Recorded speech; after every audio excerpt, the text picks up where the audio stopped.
Welcome to Coach Fick's Football Academy. I'm Coach Fick. In this video, we are going to go through the final phase of how to rebuild a varsity program. In this video, we're going to talk about the final phase and how to rebuild a varsity program.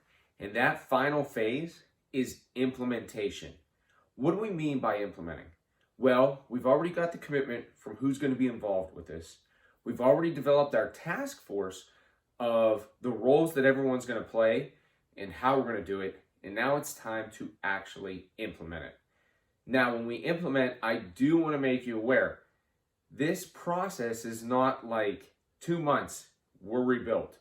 1 year, we're rebuilt. That's not how it works. When we rebuild a varsity program, it's similar to even at the collegiate level.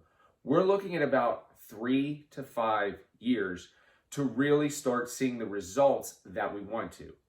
Now, why does it take 3 to 5 years? Because one, we've got to get rid of that old culture mindset, which is a big, big thing, to get rid of that old culture mindset. And then two, you've got to bring in the new culture mindset. Now, it could be easy depending on if your older varsity players buy in, and it could be more difficult if they choose not to buy in. And it's not just the varsity players. It's the parents, it's the school, the teachers, the administration. If people aren't buying into it when we implement, it's not going to work, or it's going to take longer until we get people who do buy into what we're doing. It's a process. We must understand and respect that process takes time. So again, your average time is going to be 3 to 5 years for this to be implemented. When we implement, we must also understand that we have to be consistent.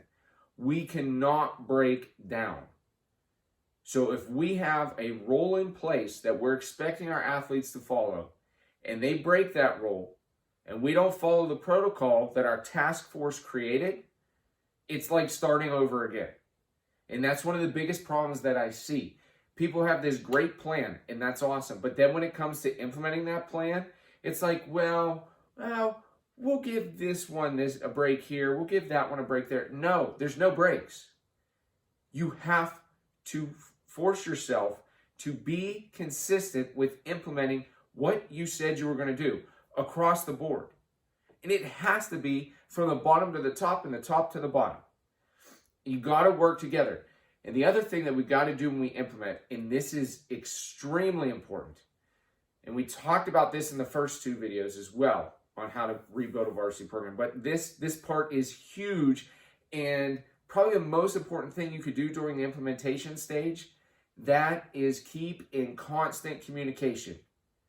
I would suggest with your task force, you have monthly meetings to keep up to date as far as what progress you've made, what is working and what's not working. You must constantly analyze things to make sure that the things you are implementing are doing your program justice.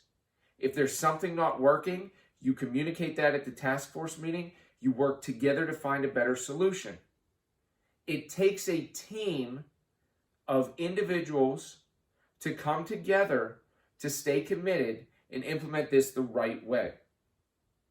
Anybody can implement things the wrong way. I mean, I go back to one of the greatest phrases I've ever heard. Practice doesn't make perfect. Perfect practice makes perfect. That's the same thing here. Just implementing to implement means nothing. Implementing with a purpose, implementing with a reason, and staying in constant communication about the solutions you have that are working and some things that need to be adjusted. Like I said, it's a 3 to 5 year process, so there's going to be some things that you change throughout the way, and that's okay. So work together, come together. Once you get that task force and the commitment from the individuals that are going to be involved with this, start implementing as soon as possible and keep that communication on a minimum of a monthly basis. We have so many apps out there right now that you could be in constant communication daily and weekly just by a simple text message or a simple post, a simple group. You can do things to make sure that everybody is communicating and collaborating together even when you're not meeting. And that is very, very important in your rebuild. So I hope that you enjoyed our series on how to rebuild a varsity program. First, commitment, Then we've got a task force and then implementation. If you like what we're giving to you, please, we always ask that if you could just subscribe to our videos and our channel, because we'd love to hear from you. We want to help you in your programs, your kids, your coaches get better and move on to that next level. And remember, in everything you do, no slack, just hustle.